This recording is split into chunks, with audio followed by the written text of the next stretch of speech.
This podcast is about the presentation of the theme of love in Great Expectations, which is not a love story in any conventional sense, and yet love continually turns up. But when it does, it always turns up in a way that seems to be subverted or twisted out of its usual shape. So if we have a look at some examples of love in the novel, you'll see that for all these examples, there's a twist to them and there's a subversion to them. The most overt and most obvious example is Pip's love for Estella. But we know that Estella can't love Pip back. Joe loves Pip, but as Pip grows up, he comes to be embarrassed by Joe before eventually returning to him. Magwitch loves Pip, but Pip is horrified by that. And again, much like with Joe, he learns to accept it over the course of the novel. Miss Havisham loves and is destroyed by love, and tries to create Estella as a means of destroying other people by love. And then you've got Mrs. Joe, who is in a married relationship, which never seemed to contain an element of love, and her relationships with others are defined by fear and hatred, which seem to be the antithesis of love. So at no point do we ever really see a true, pure, unambiguous form of love. Not even really with Biddy, who is presented as being perfectly happy with Joe at the end of the novel. But it seems to be as much a marriage of convenience and of security as of actual love. So if we just have a closer look at Estella for a moment, and I've got a quotation here from quite near the end of the novel, where she tells Pip, "It seems that there are sentiments, fancies, I don't know how to call them, that I am quite unable to comprehend. When you say you love me, I know what you mean as a form of words, but nothing more. I don't care for what you say at all. I have tried to warn you of this." Now this quotation is important for two reasons. Firstly, it demonstrates clearly and unambiguously that Estella is aware of her own inability to love. She's not just breezing through life in ignorance, she is fully aware of her own limitations. Secondly, it indicates how Pip kids himself into thinking that that's not the case. If you look again at the last sentence there, I have tried to warn you of this. Estella has spent the entire novel telling Pip that she can't ever love him, and it still seems that Pip just can't get his head around the concept. Now I suggest, as part of my own interpretation of the novel, that the reader is primed to expect a happy ending to this novel. By centering Estella within Satie's house, Dickens is borrowing from the Gothic, and very often in Gothic novels, or at least early romantic Gothic novels, female characters tend to be highly emotional. And of the kind of Gothic novels that were around at the time Dickens was writing, a Gothic heroine is more likely to have survived the novel and found a happy ending. So based on that kind of context, it does appear that the reader is being led to expect that Estella is going to, for example, learn to love over the course of the novel. But this never really happens. It doesn't happen the way that we might expect it will. So when we have a look at Miss Havisham and the way she instructs Pip to love Estella in chapter 29, we have to look at it in these terms. It really does seem like a happy ending is being set up, but it's not, and Miss Havisham is not doing that. She's turned Estella into a form of weapon. And part of what's extraordinary about Estella is that she is a character constructed by another character within the story. Miss Havisham has made her. Now, I said before that she is aware of this. Whether or not she's happy about it, or whether or not she accepts it, is much more ambiguous, partly because she is so cold and so emotionless that she wouldn't necessarily be capable of showing that happiness even if she had it.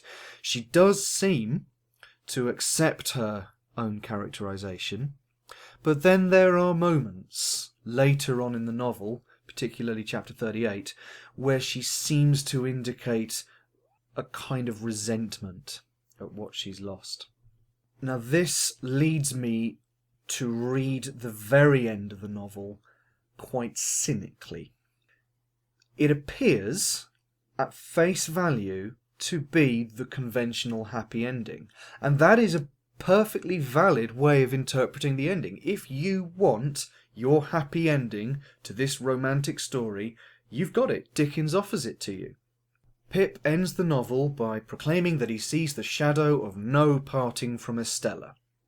Okay, it certainly sounds like a happy ending, but what we have to remember here is that Pip has consistently, throughout the novel, been over-optimistic, if not outright deluded, about his relationship with Estella. And Estella has been consistently telling him that he's wrong.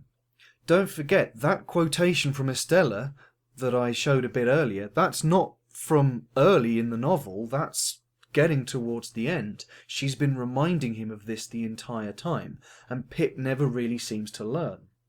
So while it sounds like a happy ending, I'm not at all convinced that we've got a good reason to take Pip at his word here.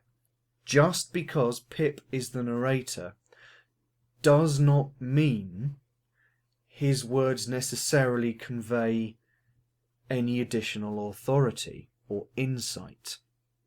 Pip is interpreting Estella's character the same way that we would. And there's nothing to suggest that Pip is necessarily right, or that his reading of a character is automatically accurate just because he's the one telling the story. In fact, all the evidence seems to be the exact opposite. Every single time Pip has attempted to interpret Estella's character up to this point, he's got it wrong. And I don't think there's a particularly good reason to assume that the final line is an exception to the general rule. So my interpretation of the ending tends towards the cynical end of things rather than the more optimistic. But Estella is not the only example of love, so let's just have a little look at some other examples. Love is always highly troubled. Probably the most positive form or example that it takes is Joe's marriage to Biddy. They are both essentially good characters. They are moral. There is every indication that they will be happy together and they will work together.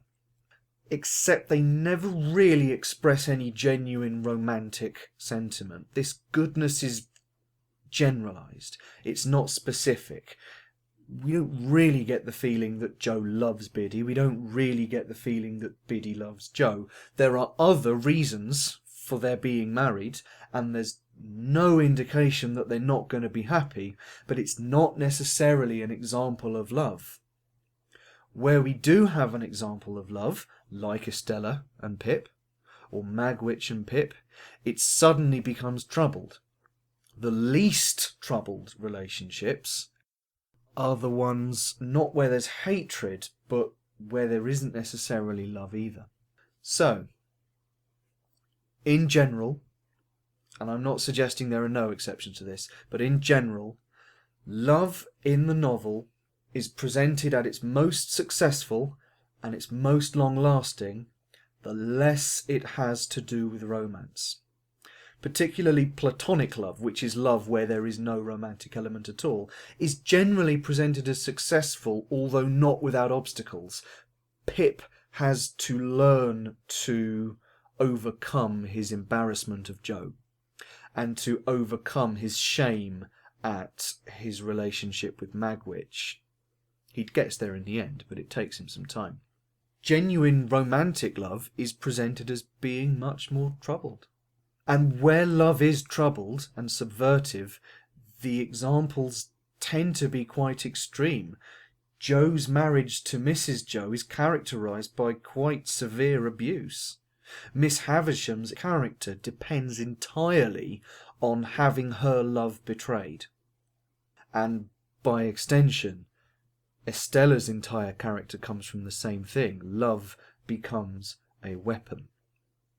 So, love in Great Expectations is either deeply troubled, altogether absent, or if it's going to be successful and long-lasting, it really has to be stripped of its romantic qualities, which is why I tend to take a rather more pessimistic view of the ending of the novel.